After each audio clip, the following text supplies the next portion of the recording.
Alors, sans plus tarder, on va aller avec le dernier panel de la journée. Et pour ce panel, j'aurai le plaisir d'avoir comme animateur Monsieur Alejandro Martinez Ramos. Alors, je vous le présente brièvement.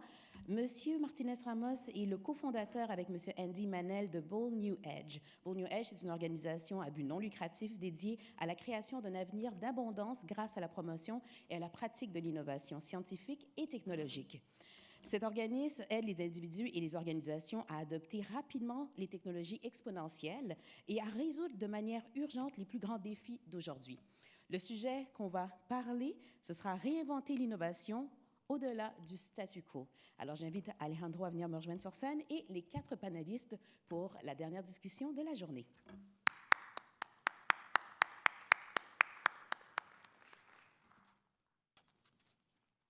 Je vais les aider un peu.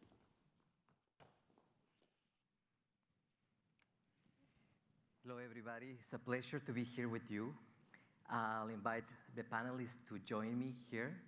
And as we were introduced, the panel theme is Reimagining Innovation, moving beyond the status quo. So imagine a Canada where innovators are empowered and where innovation and breakthrough ideas face no barriers, where it's easy to bring research work from the lab to the market, and that's something very, very common every single day.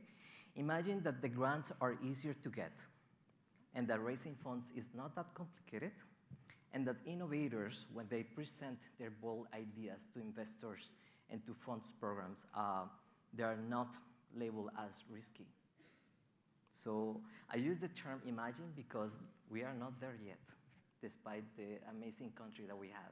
So this panel discussion is about imagining. It's not about focusing just on the past. It's about thinking about the future, what can we do, where we want to be. And I invite my amazing panel to join me here.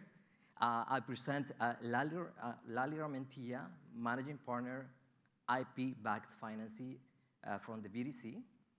And also Asadet Dasmalti, CEO and co-founder of Vital Tracer. And Masad Sharifa Madian, I hope I pronounced it well, director of a new organization called Avancebio. Thank you for joining me.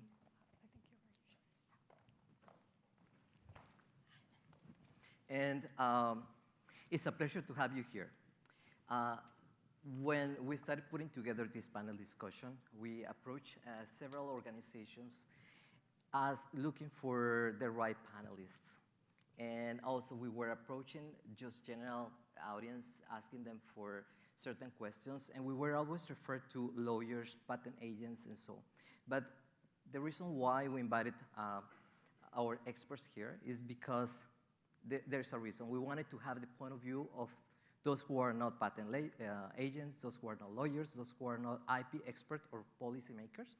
So I will ask you to introduce yourself really briefly. Why do you feel that you have something to say today? We can start with you, Azadeh. Sure. I'm Azadeh, CEO and co-founder of a startup named Vital Tracer.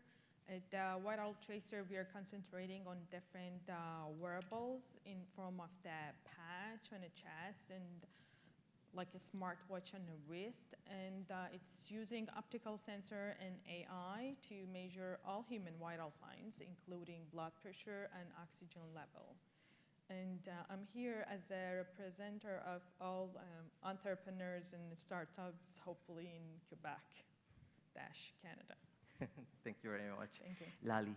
Yes, I'm Lali Ramentilla, Managing Partner of Intellectual Property-Backed Financing at the Business Development Bank of Canada. This is a $160 million fund dedicated to providing both debt and equity financing to Canadian companies that have strong intellectual property portfolios and IP strategies.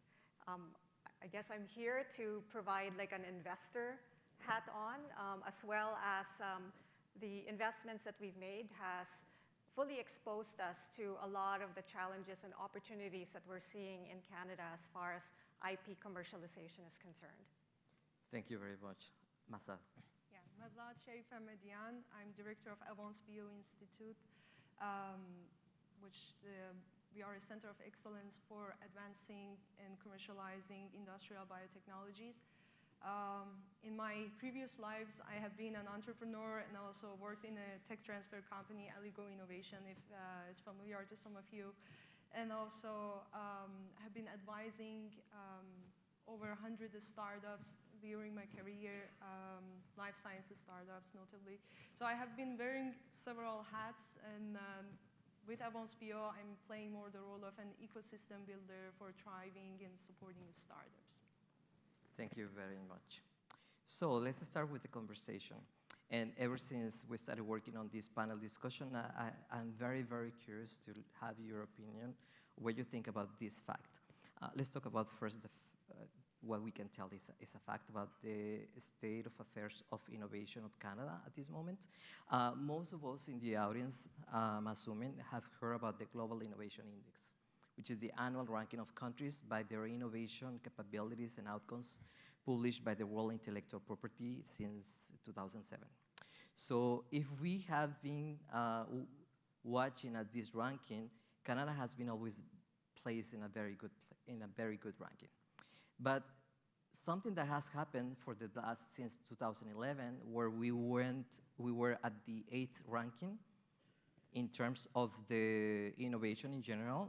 Now we are in the place number 15 in 2022, last year. And in terms of outputs, which means that research work that was translated into products and services in the market, our ranking is even is in the 23. And my curiosity is because Canada is a good country. The economy is advanced, is dynamic, and we're investing a lot on research in comparison with other countries, and other countries that are less dynamic, and they're investing less in research, but they are also in the number 23 or even 22, 21. So I'm kind of surprised for that. What are your thoughts? Like, should we care about the ranking? And if so, why? Could we start perhaps with Azadeh? What do you think?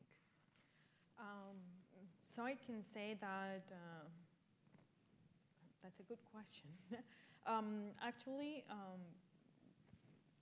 it's not about innovations exactly, but because maybe Canadian VCs are more conservative these days to invest in startups. That's why they moved after a couple of R&Ds and running a clinical trials. They moved to US in terms of doing a marketing and sales.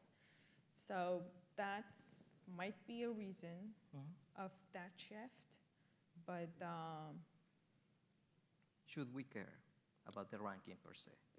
That's a good question. It's really depend on should I care or generally. Generally, yes, we should care about it, of course, because it has a meaning that. So it's not really meaning that we don't have any innovations as good as or as much as that we used to have it before 2011, but we should consider that in terms of the policies and the strategy in Canada, what changed that effect that matters, and maybe reverse it again to be on that part. Thank you. Lali, what do you think? I care about the rankings, and I look at it from two perspectives. One is why are we ranking lower? My theory is that we're ranking lower not because we're any worse than we were before. I think that we are a very talented country. We've got very well-educated individuals. But technology and innovation has allowed other countries to catch up. And there's, I think, a great will and a lot of intent in other countries to raise their level of innovation. And I believe they're very resourceful. They're being very competitive to a certain extent. And like just in the case of, let's say, China, that has really elevated itself, not just from a ranking perspective, but looking at the education system, the banking system, like the entire economy, focusing it more on intellectual property. And what worries me is that when we look at the way the economy or the global economy is going, which is heading more towards intangible assets, then the ranking, for me, makes us look weaker. And whereas before, when the economies are actually less intangible asset driven but more tangible asset driven, the innovation rankings, like from my point of view, were more of a bonus. But now, as economies go more towards intangible assets, so rankings actually become almost the benchmark. Okay, interesting. Masad? So I tend to think, like, what does the number reflect? So we have a very good rank on the investment on R&D. We have a not much great rank for innovation. So it's basically telling us the translation from R&D to innovation to commercial opportunities is not linear. Something is missing here. When we look at all the fundings that are going to R&D in Canada, it's fabulous. It's amazing. We had a very interesting trend when the pandemic happened. All the money that was pouring in life science companies and in general to researchers was fantastic. We built facilities, but then what are we going to do with all these facilities or all this research that we invested on? These are questions that we need to think of. In the past, again, we invested in research, but when it comes to startups or opportunities to commercialize, we face really hard the valley of death. There are startups don't get funding. Our licensing opportunities for researchers are very, I wouldn't say not very impressive, is because that the research has been always been research, not very much applied, so companies were not excited to necessarily license those research, or if they were willing, they wouldn't go in a way that that technology deserves. So there is a gap, definitely, and it's not something new. There are many research done by several Canadian organizations that shows the disconnect between creation of innovation and the translation and impact to the society. So I think if we can address the gap, this is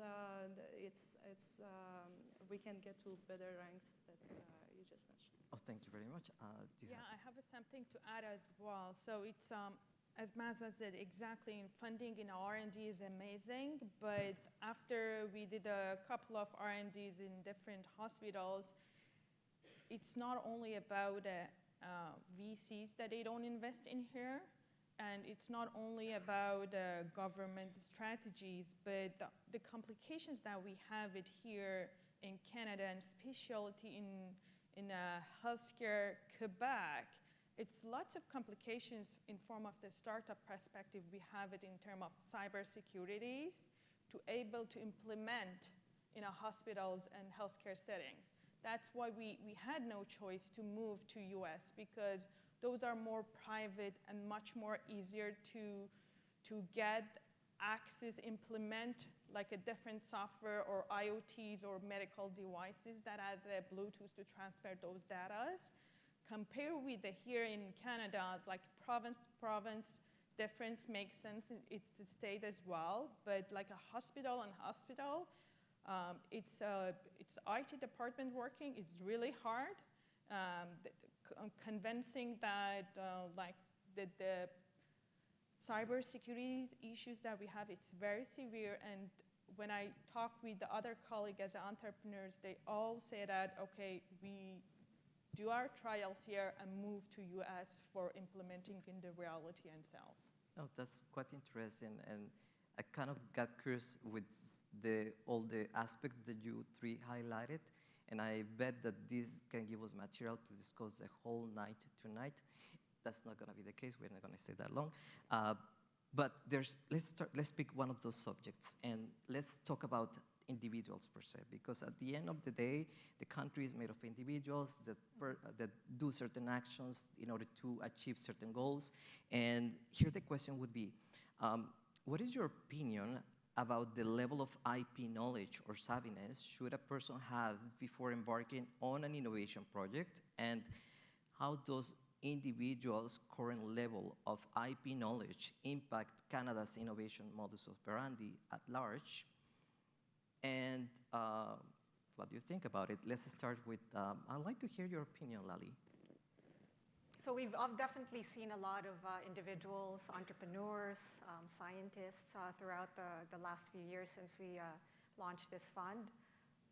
My observation is that it is very crucial, especially, again, because we are competing in what we call the intangibles economy. And so everyone has to be more IP aware, IP savvy. IP is not just about patents, but really the full portfolio of different, rights and protections that you have, and obviously the creations that the company has. And so I believe it is very important for individuals to learn as early as possible what is intellectual property, how is it created, what is the value, and obviously how do you protect it, and then how do you monetize it. And it doesn't have to be in a very sort of sophisticated legalese sort of kind of knowledge up front, but I'd say that the basic understanding that we all have to be responsible from an IP perspective as we start our entrepreneurial journey is very critical. Okay. Like one thing I see, we see pitch decks all the time, and we see a lot of companies don't even talk about their IP strategy. Now, I think part of it is that maybe a lot of investors haven't asked before, so I think it's also the savviness of the investors is something that we have to look at. But then over time, it's interesting for us to see how now entrepreneurs are starting to talk about it, because now we actually are asking about IP strategy and from an investment perspective. Okay, so learn and be aware of IP as soon as possible, as early as possible, when you're creating a product and then building the startup, okay? Masad, what do you think about that? So I like to think from a researcher point of view, the individual, and also startup individual. So I have, from a researcher point of view, what they really care about is publication. This is the metric of their evaluation. This is what they get their they get their tenure. They get grants. So IP is not necessarily a concern for them. So they really rely on tech transfer offices of universities. What is interesting is that sometimes the IP gets sacrificed for the publication because they are so rushed that they research, they don't get a scoop, another team publish, so they just publish it, and when it's published, it's in the public domain. So there is definitely a need for understanding the value of IP for researchers.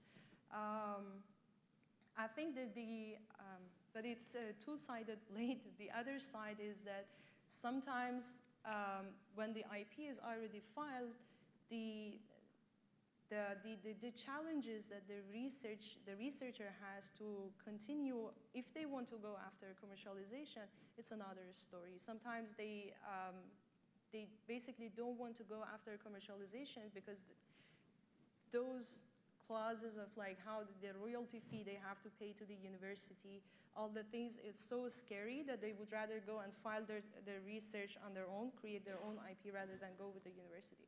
So transparency and education on what does it mean that you file your technology on the researcher side is definitely two elements that needs to be addressed. From a startup point of view, I am a little bit having an opposing opinion about investments, IP-focused investment. There is an anxiety for startups around IP. They feel like they cannot talk to anyone. They have to file IP.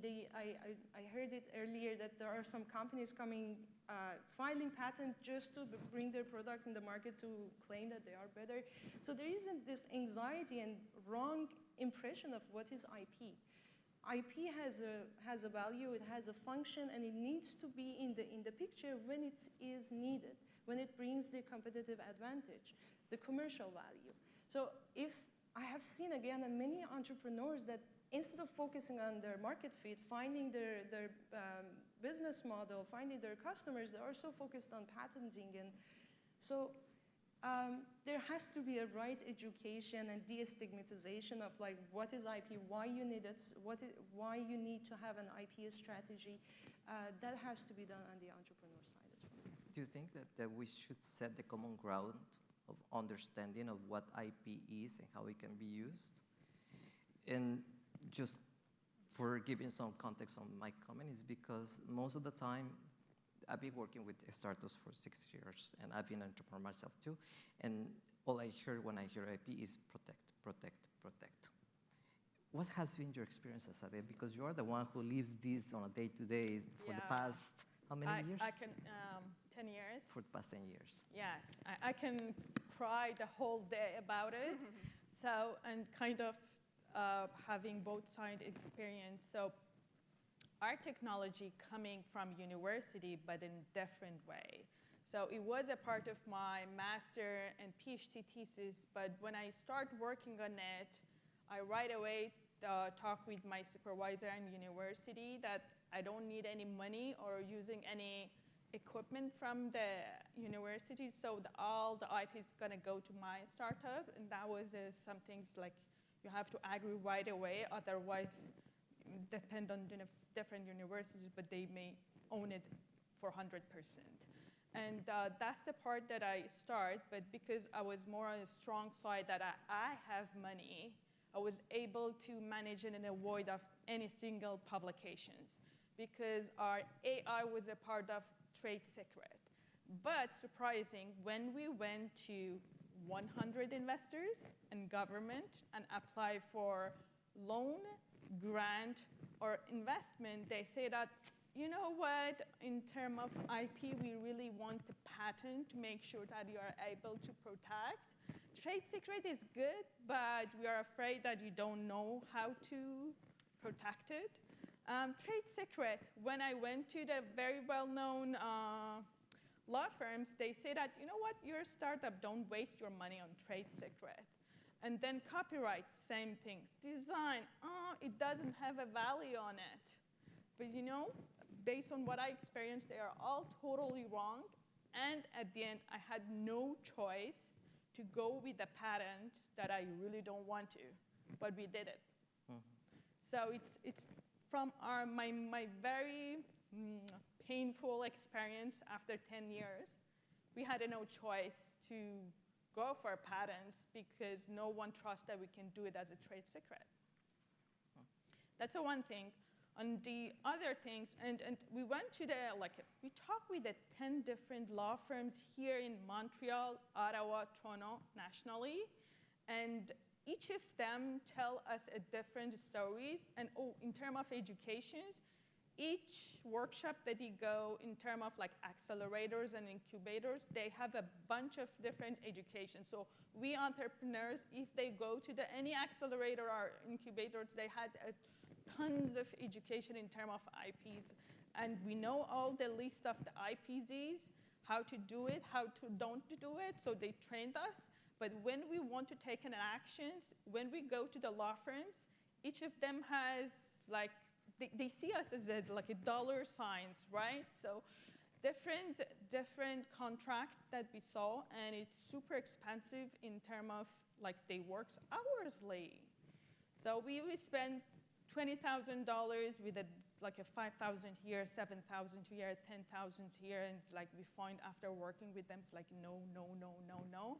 Then we find a very perfect law firms that we find it through the District 3 Concordia Innovation Center from US, from Boston, that they say that, you know what, we are working on an agreement contract and it's a fixed price. We don't charge you like hourly, and we are gonna ask for money after we patent it. which is totally makes sense. Thank you, one person after 20 people that we shop around. And I'm the type of person who is really don't know how to quit. So it's like when I hear the no, then go another no, no, no, no. Like how many applications that I filled with the government, like maybe each year, 20 applications that we did, and all the feedbacks that we ask, why we fail, it's all about IP, but IP, trust me, when they say IP, definitely only patent, but if we want to go with acquisition, then they're gonna say, not patent alone, we need a trade secret as well, combination of both. That's my own experience. Okay, so that's quite interesting. So let me see if I got it right. Then you mean that in terms of IP awareness or IP knowledge available for entrepreneurs, you think that is okay? It's enough, it's okay. enough. It's the execution then, the implementation of. Exactly. Okay, so that leads me, sorry. I was going to add, I think that there's an opportunity for us, I think further to Azade's point, even Todd's point, it's like, I think the basics are all out there. There's been a lot of information being sent out on what IP is, what an IP strategy is, what a patent is. I think our role now is to really fill the gap and bridge that or make that connection between the actual business and the theory behind IP. And so I think there's an opportunity to make the next level of IP education and awareness all about how do you now apply it to certain business situations? How do you now look at an IP strategy in relation to a particular sector or a particular company in a particular subsector? Because I think that's where there's, again, a lot of opportunity out there. I'm not seeing a lot of it. Yeah, that's interesting. In the weeks previous to preparing this panel discussion, we created a survey that we share publicly, and then we targeted also certain people. There's one interesting comment that we received where it says that innovators find themselves very often alone in small teams, and they already struggle trying to get some attention about their innovation. Do you think that they have the time to address the IP problem or the IP situations? So given that question, just keep that question in mind, and I have a question for you, Azadeh.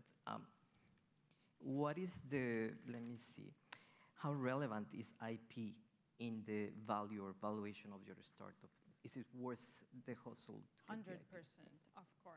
So in terms of the comments that you say, then so if like usually each startups need to go at least to one incubator and accelerator, and if they are lucky enough, they can find a very good coach, and she or he can like show actually what to do as a next step beside all those educations that we receive it. So it's very clear that each time that we go, and we always ask feedback from VCs that they don't want to invest. The grants that we applied from government and they don't want to give us, the loan that we ask from banks and they don't want to give us, it's like, okay, that's okay, we don't need your money right now, that's okay, we appreciate it. But tell us what's our weakness. And they tell us, and it always goes that it's like maybe one patent is not enough. You need to have a more patent. And it's always they say that it's not about patent, it's about an IP strategy. But to be honest with you, it's all about patent alone. And it's like whether it's international patents, like who did that for you? Like the big company names is very important because they right away ask to you. So it's very important in terms of evaluations and like values and how you are gonna get the money from others. It's 100% directly affect us. Okay. Well, keeping in mind all those things that you have already shared with your experience, what you have been living while supporting the startups, and you as a researcher and then entrepreneur and now supporting the startups. This discussion is about reimagining the way we are right now, where we want to be in a few years. So I have a question for you, all of three. In your opinion, how how could we foster a supportive ecosystem for startups, early stage innovators, and SMEs also to thrive and compete with larger established firms in the global market? And how can we encourage the collaboration between academia, industry, government to support all these processes and support these innovators? Perhaps we can, okay. Yeah, I go first. If I want to go back to like 5 years ago that we officially established our company here, it's like it would be really great if I can meet my coach at the very early stage. So she's doing amazing. And then if we could find the trustable IP lawyers, instead of like waiting for 5 years, knew him and his company right away. The third thing would be in terms of science and healthcare and medical device, it's the regulations. Oh my God, Health Canada is super painful. It's like it took 1 year to get a letter of permission to run a clinical trial on children. And by the way, our device is 510K regulatory and it's class 2. But it took a year, like $1 million back and forth with them, but they reply in each 2 to 3 months. And then they give a 2 days deadline to answer all those questions. And this is compared with the FDA, they are doing really fast and answering very promptly and very clearly. And beside that, compare again with the US and Boston that we are working with, IT department, cybersecurity, here is super painful. These are the things that really bother us to, you know what, you have no choice, you have to go to US, Boston, probably more for medical device. These are the things that it's bring the ranking from 8 to 21st, my opinion. Okay, Lali. Okay, so we're talking about more the utopian view, right? Yes, like exactly. the Now sort of like the ideal wish list Yes, exactly. kind of thing. So when you talk about ecosystem, first of all, I think we have to all understand what the components of an ecosystem are. And really, the components of an ecosystem really is what the journey of an entrepreneur is. So you have to start with science. Then you create, or it sort of evolves into a technology. Mm-hmm. Then you have to find customers. Then you have to form a company. Then you have to fund that with money. Then you have to bring in right talent. Then you have to find more customers. And then more customers, maybe the next market. And then you have to deal with a regulator. And then you have to find more customers. Like that's a very intimidating, overwhelming journey for any innovator that we're working with. And what's very important is that if you're, and those are the components of an ecosystem. And I think what will help create that ecosystem for that entrepreneur is what I call the specialty play. Specialty play is that we have to find the good ones in each one of those. So as Ade was talking about, let's say the different incubators and accelerators, I think we need to have a real clear understanding of the relative strengths of certain accelerators or incubators. And so we can come up with what I call a village approach, where we surround a company with the right ecosystem players around them. Because you're only as good as the sort of like, you know, the weakest sort of ecosystem partner that you have. And so we need to have the strength in the investor base, or the money base, we have to have the strength in the customer base, and that includes procurement opportunities. And so again, in this sort of utopian view, it's creating strength in a lot of these different ecosystem players, and then getting a company and having the right ecosystem players work with them, almost on what we call a village approach, to bring them to the successful, place they want to be in. Yeah. When I hear the word utopian, that's me personally, I think of something that perhaps is not achievable. But I know that that's not what you have in mind, because in one interview you mentioned about a country that 20 years or 30 years ago, they were really behind regarding IP and innovation, and now they are spearhead, right? So thanks for sharing, keeping that in mind about the utopian place where we want to be perhaps in 10 years, 20 years. Masad, what is your thoughts about how to foster this support ecosystem for innovators, and how do we can make everybody collaborate, all those different stakeholders that support these innovators? Yeah. So I agree with what Lali said. I echo what she said, and I want to frame it this way.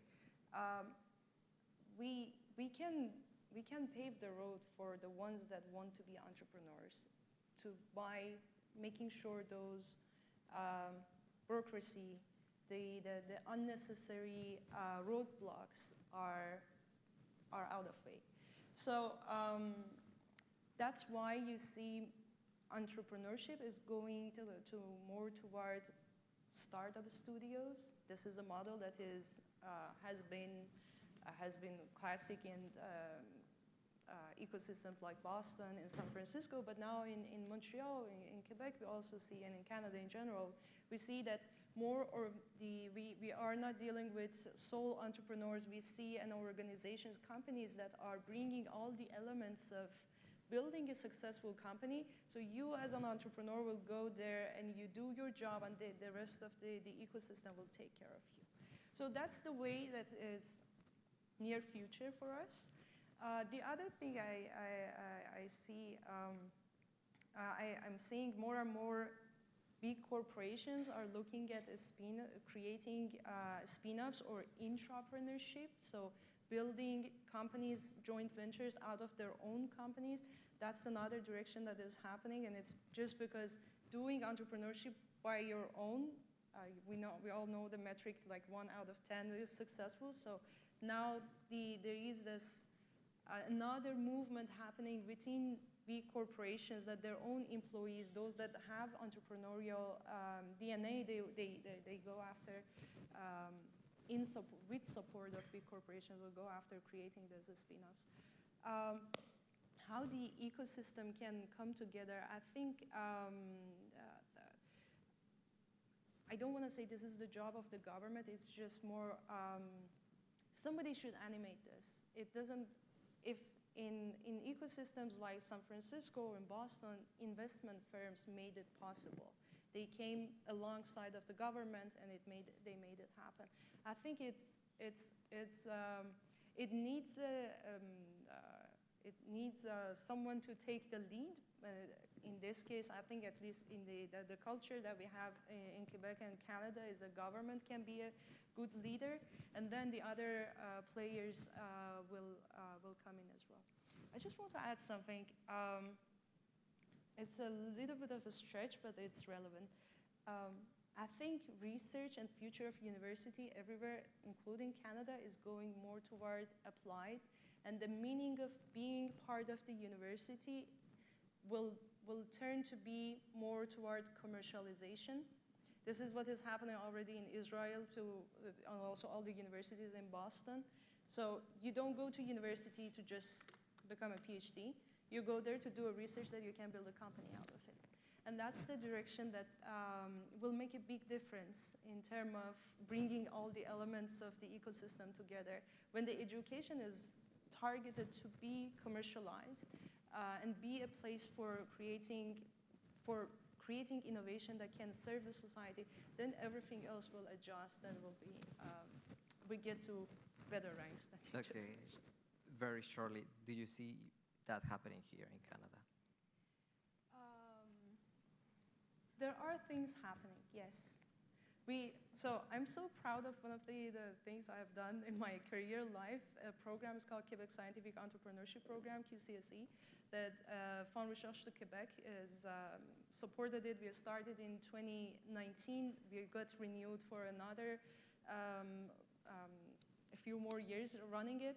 But that program is exactly doing this. So you do a research, You are a master, you are a PhD student, you want to do something out of your research, we give you everything that you need to know, and then you decide if you want to build your company or not. So this program is free of charge, bilingual, online with in-person sessions. So basically the concept of a studio that we serve you as the ecosystem, we are making it happen. So yes, we are going that way. Thank you very much. I feel happy to hear that. Okay, I have so many more points that I would like to discuss with you, but we will also like to discuss with the audience. And this is the opportunity for anyone from the audience. If you have a question that you would like us to discuss today, you're invited. There are some microphones in the middle. Is there any taker? Shall we continue? Here we have one.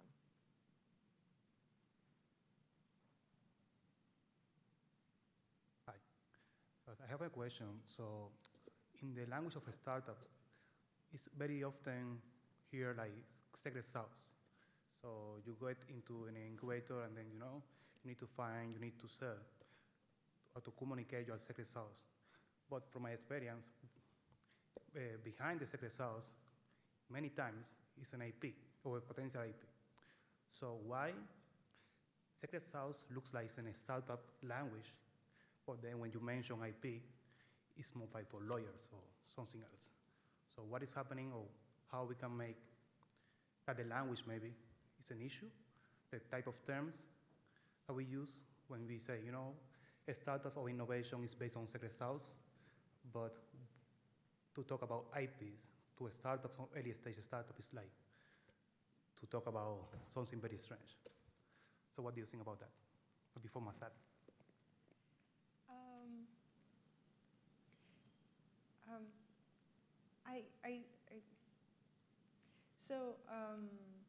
I sort of like, I see, I'm not sure I should address it from what direction. So IP and a skill for a startup, like how much these are important. I think the customer is the most important one, the client. And having skills that can bring you to find your client is the most important one. So this is more like what the whole purpose of doing a business is that. I also like to think that when it comes to, especially in the technology companies are not necessarily created by entrepreneurs. They are created by researchers. So having a team that can make this company be a business is the most important one. Even if you will make the researcher, you train them, you skill them, they still need to have the right team. So yeah, did I answer the question? Did I get the question? What are the pros when it's a tech startup or a big tech startup? Pros sometimes very important before to get into the customer. So customer, I understand is so important, but to be the pro, to have the right pro, also is very important. And it's there, I think, where this kind of IP and second sauce conversation happens. Yeah, sorry.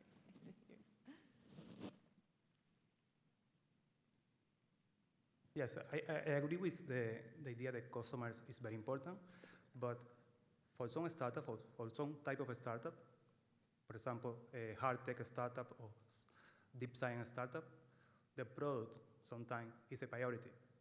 Yeah. Sometimes you need to spend a lot of time in the lab or in the office brainstorming, taking decision there before to get out of the building.